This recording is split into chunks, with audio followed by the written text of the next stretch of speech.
seeing Krishna in everything, is this the same as Uttama Adhikari in the Sri Ishopanishad Mantra 7? Well, I never thought about that. I think anyone can see Krishna everywhere. Huh? I mean, it's not really a very difficult thing. As soon as you know that everything is Krishna's energy, you can see Krishna in everything. That's pretty simple. I don't think that requires to be Uttamadhikari. It just requires knowing a little bit about the philosophy of esoteric teaching. Huh? I don't see that there's any correlation, in other words, between seeing Krishna everywhere in his energy and Uttamadhikari. The definition of Uttamadhikari is one who has realized the personal presence of Krishna and seen his eternal form. That's different from seeing Krishna in his energy. We see Krishna in his energy by the intelligence, but to see Krishna in his eternal form, we have to reawaken the senses of the spiritual body, or uncover the senses of the spiritual body. So that's a bit of a different thing. Anyone who has a little bit of spiritual knowledge can understand that Krishna is present in his energy. Krishna is present by his order. For example, in the Bible it says, "Not a blade of grass moves without the will of the Lord." So what does that mean? It means that the Lord is present by his order, by his will.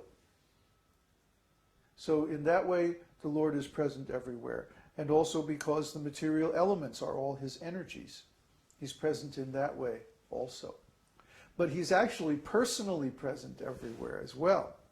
And to see that requires at least Paramatma realization. Paramatma realization is pretty high. That's like the topmost stage of Madhyama Adhikari. And then Uttama Adhikari is when one sees Krishna's personal form face to face. That's very high. Question from Mike. All of the above symptoms are all quite satisfying or pleasing even when done materially. For example, when I yawn, I enjoy the feeling. It is obviously not Anubhāva, but is there a connection?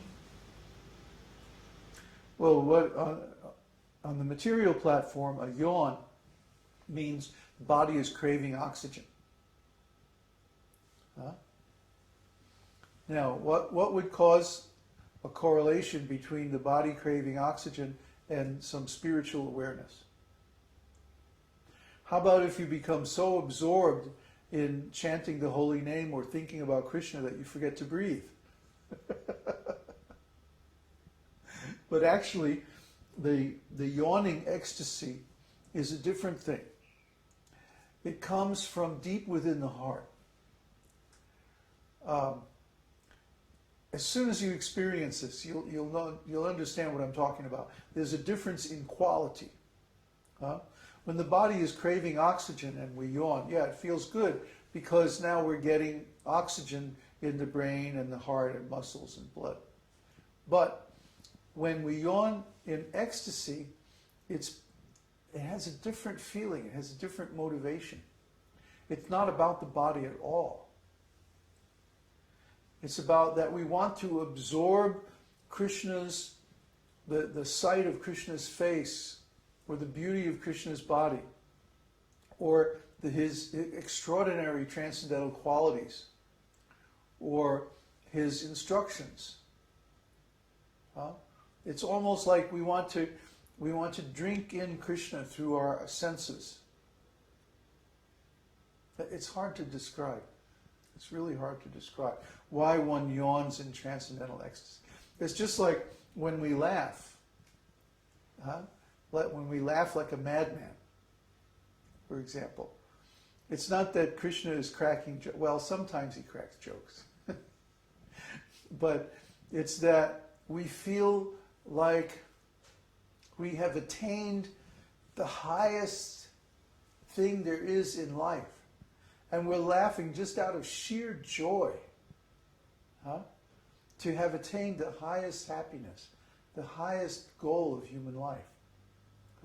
When Krishna reveals himself within the heart of a devotee during kirtan or some other devotional service, the devotee feels like, oh yeah, this is it.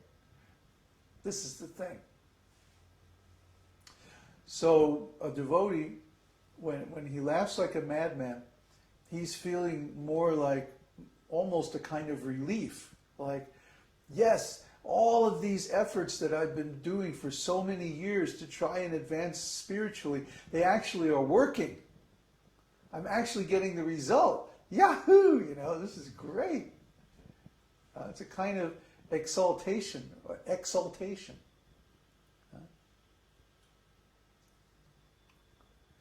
So the material manifestations of these symptoms are different from the spiritual manifestations. They always come out of an emotion, a very strong emotion, which is related to Krishna. And they're not at all like the material shadows that may look the same, but have a completely different cause.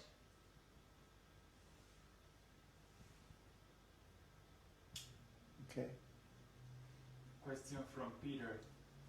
So what kind of ecstatic symptoms should we expect at the beginning of spiritual life?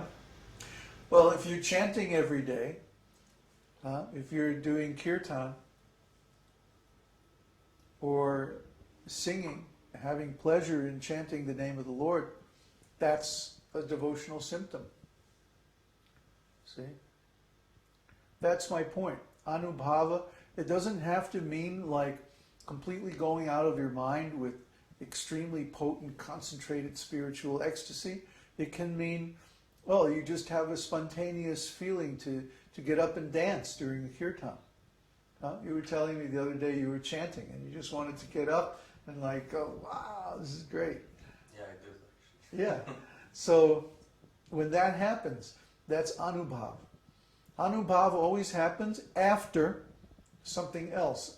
And that something else is you perform a nice devotional service. So when you do that, Krishna responds. And then we feel something. And we want to express that feeling. So Anubhava can be very mild, It doesn't have to be like completely mind-blowing, heavy-duty ecstasy. It could be just the feeling that, oh, I really like chanting.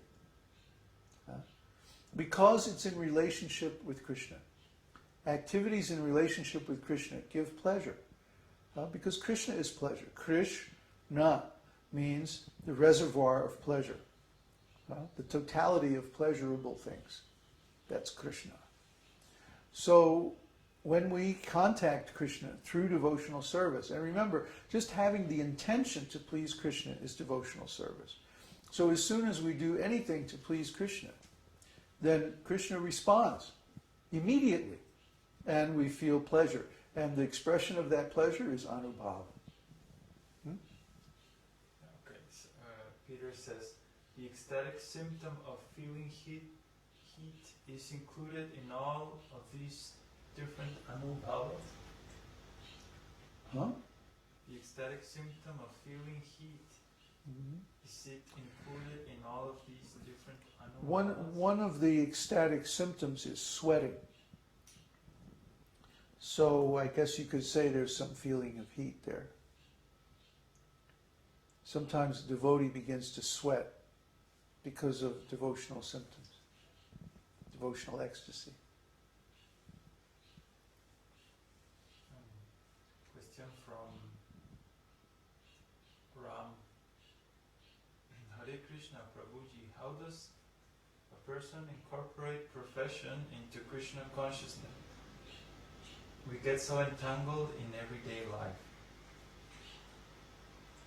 Well, if someone is trying to balance professional life and devotional life, the best means to do that is through karma yoga. Most professions nowadays, the corporations and such are so corrupt that it's very difficult to use the profession directly for devotional service. However, the results of one's profession can certainly be engaged in devotional service. For example, we have a program where you can take courses at our university. We also have another program where you can become a member, a life member, and you buy one share in our community, and then you have a lifetime place to stay, lifetime food, a community that we're building here in South America where you can come and